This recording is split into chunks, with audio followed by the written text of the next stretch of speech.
CM Revanth education irrigation పేరుతో diversion corruption politics చేస్తున్నారని ఆరోపించారు. జాగృతి అధ్యక్షురాలు కవిత ఇష్టం వచ్చిన వ్యాఖ్యలతో కేసీఆర్ పై ప్రతిపక్షాలపై రేవంత్ ఎగిరిపడుతున్నారని చెప్పారు.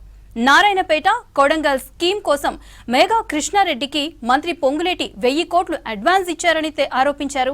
నాగర్ కర్నూలు జిల్లా బిజినేపల్లి మండలంలో వట్టం రిజర్వాయర్ ని పరిశీలించారు కవిత. గతంలో ప్రాజెక్టు కోసం సేకరించిన 900 ఎకరాలు బీఆర్ఎస్ నేతల చేతుల్లోకి వెళ్లాయని, వాటిని తిరిగి రైతులకు ఇప్పించాలని డిమాండ్ చేశారు.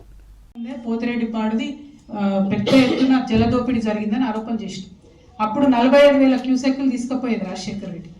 రాష్ట్రం వచ్చినాక చంద్రబాబు నాయుడు గారు, జగన్మోహన్ రెడ్డి గారు వాళ్ళు వరుసపెట్టి 80,000 క్యూసెక్లు తీసుకుపోవడానికి, అంటే డబుల్ జలదోపిడీ రాష్ట్రం వచ్చిన తర్వాత తీసుకుపోవడానికి ప్రయత్నం చేసింది.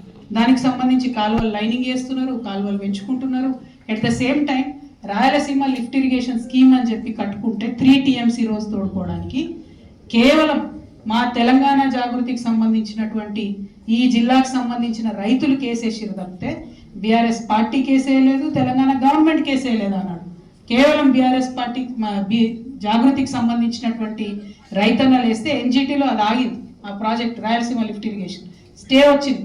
స్టే వచ్చిన 3 నెలల తర్వాత అప్పుడు బీఆర్ఎస్ పార్టీ, తెలంగాణ గవర్నమెంట్ అప్పుడు ఇంప్లీడ్ అయ్యారు తప్పితే వేయలేదు.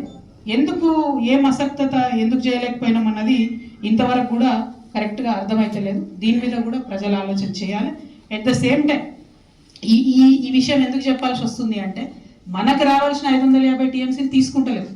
మనకు రావాల్సిన నీళ్ళు వాళ్ళు ఆల్రెడీ మొన్నటిదాకా బనకచెర్ల 200 TMCలతో కడతామన్నారు. ఇప్పుడు పేరు మార్చిరు, నల్లమల్ల సాగర్ కడతామంటారు 200 TMC. నేను డిమాండ్ చేసేది ఒకటే, ముఖ్యమంత్రి గారిని డిమాండ్ చేస్తా ఉన్నా, బీఆర్ఎస్ పార్టీని కూడా డిమాండ్ చేస్తా ఉన్నా. జూరాల ఒక్కటే మనకు లైఫ్ లైను ఈ జిల్లాలో. జూరాల వదిలిపెట్టి మీరు చేసింది ఏంది? ఇప్పుడు పాలమూరు రంగారెడ్డికి శ్రీశైలం నుంచి పెట్టుకున్నారు వాటర్ సోర్స్. శ్రీశైలం అంటే ఏంది? ఉమ్మడి ప్రాజెక్ట్. ఉమ్మడి ప్రాజెక్టులో వాటర్ సోర్స్ పెట్టుకుంటే ప్రతిదానికి మన జుట్టు కేంద్రం చేతిలో ఉన్నట్టే. ఇది అంతర్రాష్ట్ర ప్రాజెక్ట్ అవుతుంది. జల వివాదానికి, పర్మనెంట్ జల వివాదాలకు మనం తెరదీసినట్టు అయింది. అది చేసినాం. పోనీ ఆ కనెక్టివిటీ అట్లుంది.